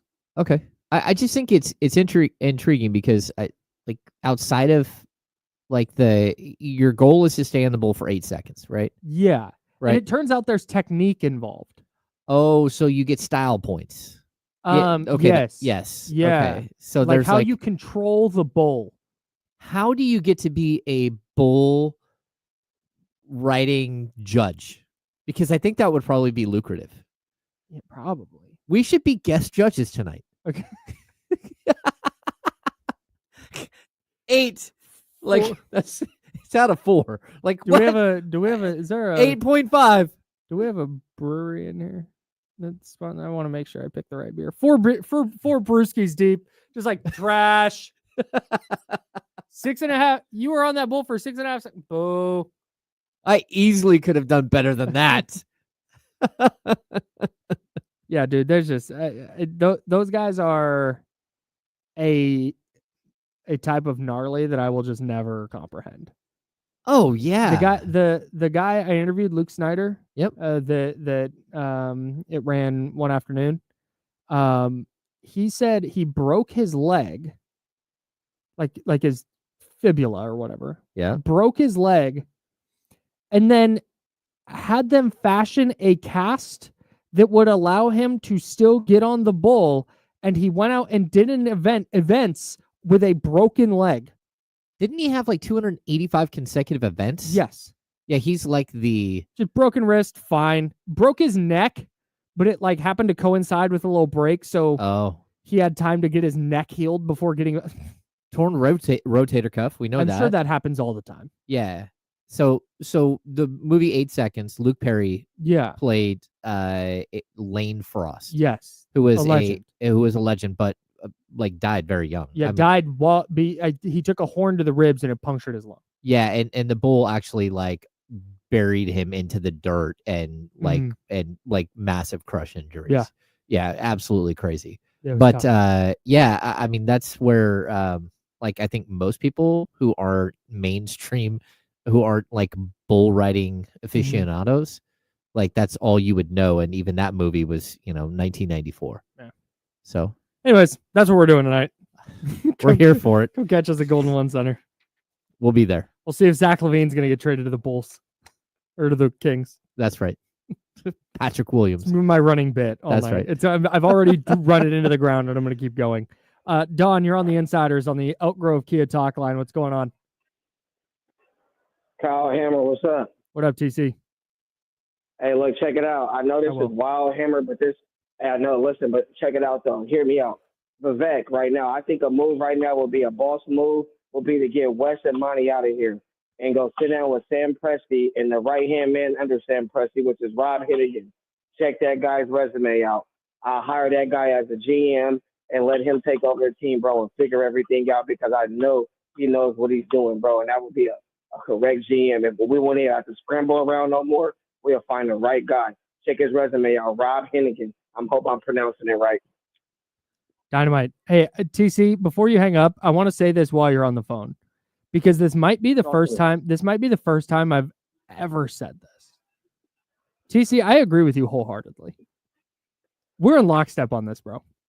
Yeah. And Rob Hennigan is a great Thanks, name TC. to throw out there. Yeah. Rob Hennigan is a great name to throw out there. I am all about, and again, the Kings have not made any moves in the front office yet, so we're putting cart ahead of the horse here, but that's part of what we do. So I am all about when you, in any sport, when you go on a GM search, if there's a really good, consistently awesome front office, poach someone from that front office. Oh, of course. Whatever you got. And if that's the case, if it's this Rob Hennigan guy from OKC, sure, go get him. If you can replicate it all, what OKC, no, it doesn't always work. It's what the Giants tried to do with Farhan Zaidi, right? They tried to bring him in from the Dodgers front office. He was with the A's. He went to the Dodgers. They went, oh, okay, we're going to recreate the Dodgers front office here, where we have this awesome farm system and we're signing guys and we're making trades and but we're constantly have a great farm. It didn't work, but that's a great place to start. Yeah. So salute to TC. Couldn't agree more. And Rob Hennigan had a very like mediocre run as a front office as the front office personnel guy with the Orlando Magic. He was, I believe, the general manager from 2012 to 2017. Now, look, 2012. So what is that? 13 years ago. Just to FYI, Rob Hennigan is 42 years old today. So today, that means happy birthday, Rob Hennigan. Well, no, not today. Oh, not today. Like as we speak. I was going to try and get him on 43. the horn, try and entice him to come to Sacramento. Okay, so but my point is that when he took over the Orlando Magic, he was like 29 years old, and so were mistakes made? Maybe like did they excel? 29 years old. Yeah. If you put me in charge of an NBA team at 29 years old, no chance. Yeah, it's probably gonna. Okay, so then I want to bring this up too because Rob Hennigan is an interesting name. I couldn't even run a radio show at 29 years old.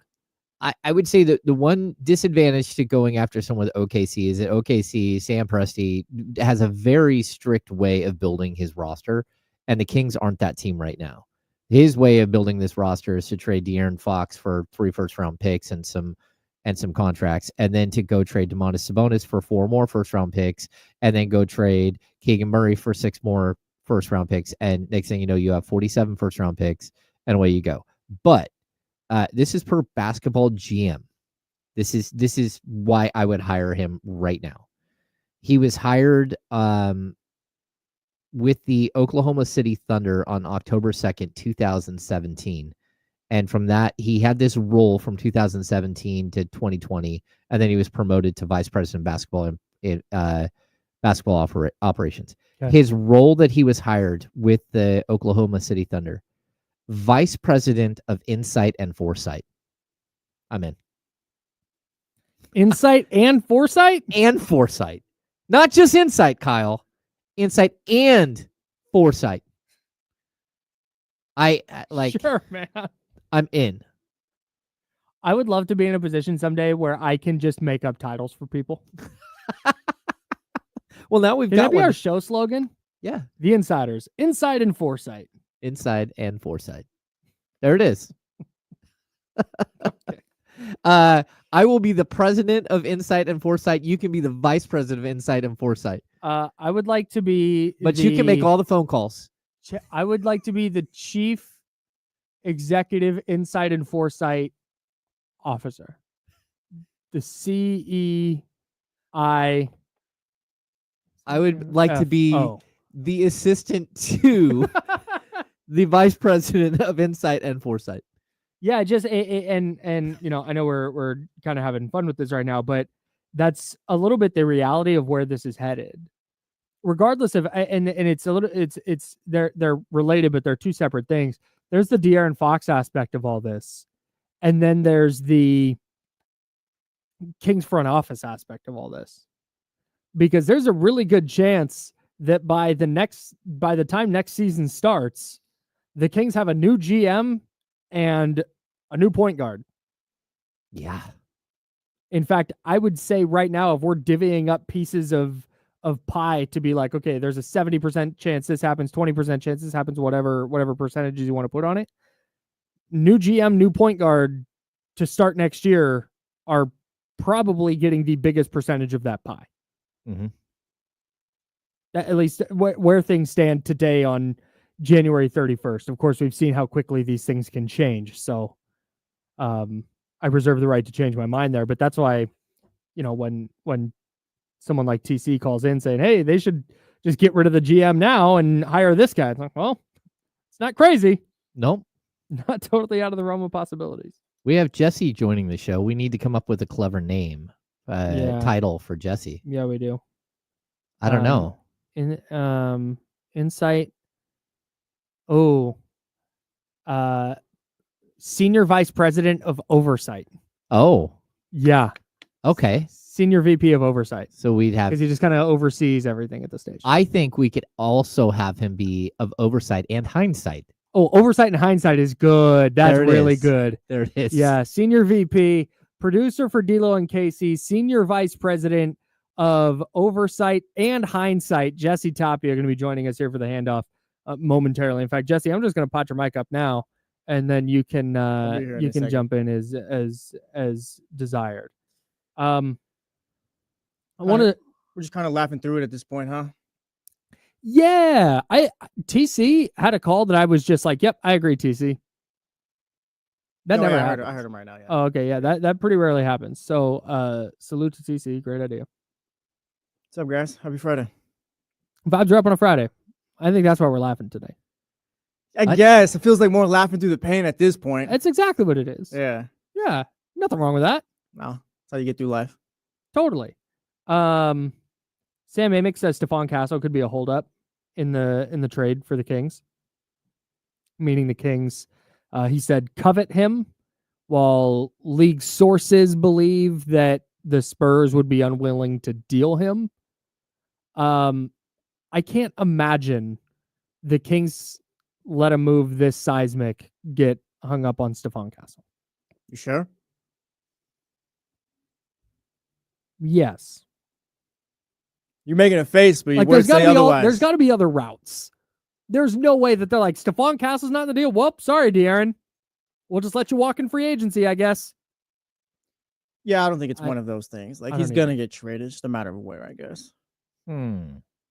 And the other thing, the other thing, and I know we've talked about this before, but I saw some people talking about it online the other night, and the replies to these tweets, I think didn't quite grasp the scenario. So De'Aaron Fox, if he makes all NBA, can sign a Supermax deal with the Kings, and that's the only team he can sign a Supermax deal with. If he gets traded to, let's say, the Magic, I'm just going to pick the Magic. Let's say he gets traded to the Magic, and James, I'm going to need your help here. Okay. He still has the ability to sign the 5 and 290 or whatever it is. He has to wait 6 months before he can sign an extension, but yes. He can sign that to stay with the team he gets traded to. Mm-hmm. He can't do a Supermax with that team. No, the only team he can sign a Supermax with is the Kings. Got it. Without any question, which is 345. Right. So he would still that would be why a team would still take a flyer on trading for him. Because they still would theoretically have the ability to sign him to more money than anybody. Yeah. So if he signs as just a standard free agent, if he just leaves and goes and signs, it's like in the 26 offseason. Yes, it's like $214 million. Okay. Right. If he a maximum $214 million. If he gets traded to a team, does not make all NBA, and can't sign a supermax but signs a max extension, he's eligible for, I think it's 295 or 296. Right. Which is a lot of money, but it's not the 345. Right. So basically, if he got supermax, it'd be $10 million a year extra for 5 years. Let me ask you this. If he gets traded, let's just say today, makes all NBA with the Spurs, can he sign a supermax with the Spurs? No. Got it. No, he That's can just only as the sign, team that drafted you. And it's one of those clauses that are put in so teams retain their stars. Got it. Yeah, so that's the only way that he can get a supermax. He's not in line to get a supermax contract either way. Right. You guys think they need to trade him before the deadline? No. Or no? I'm to the point where I would be low-key surprised if they did. Really? Despite reports coming out of San Antonio. I'm the complete opposite way. Because Sham was on NBA Today yesterday talking about how, like, if they don't trade him now, it's like a trade is inevitable, like this offseason. Like, he's gone one way or another. I just don't see how that's good for morale and all that. Just playing 40 years, however many games left, where it's just, all right, we know we're all just playing towards the end at this point. Like, I don't think that's sustainable. I don't think it's something where you trade him down. It's like, oh, well, you could have got more in the offseason. I don't think. But you might be able to, if you have a chance to kind of assess offers and see what's going on. I guess, but it's the league can get a better grasp. Every time they lose, it's, oh, well, are you guys focused right now dealing with all this going on? That's all the story's going to be the rest of the season. Yeah, for sure. But if you make a trade that is substandard for what you could get for De'Aaron Fox, just to do it, like going, okay, fine, no Devin Vassell, no Stephon Castle, fine, we'll take Julian Champagny. Well, I'm not saying that. Not doing it just to do it. I don't think that's right. That's going to happen. Right. If they've decided like, yo, Stephon Castle is that dude, we need this guy, and the Spurs aren't going to part with him right now, and go, all right, fine, we'll revisit this offseason, and try it again. Yes, I just feel like the season's going to crumble at that point, though. But if you make this trade and it crumbles anyway, now it's, well, why didn't you just wait? Why didn't you just hang on to him and try and compete this year? Yeah, kind of enough. I think there's more. It is. That's where every route here. It's the wrong one. It feels like. Dude, that is the perfect way to put it. There's no correct way to go here. Like, I see exactly what you're saying with, no, you probably don't do it right now just because you can probably get more in the offseason. But I'm like, well, yeah, if you hold them on to the offseason, it's like, this could all just go really bad.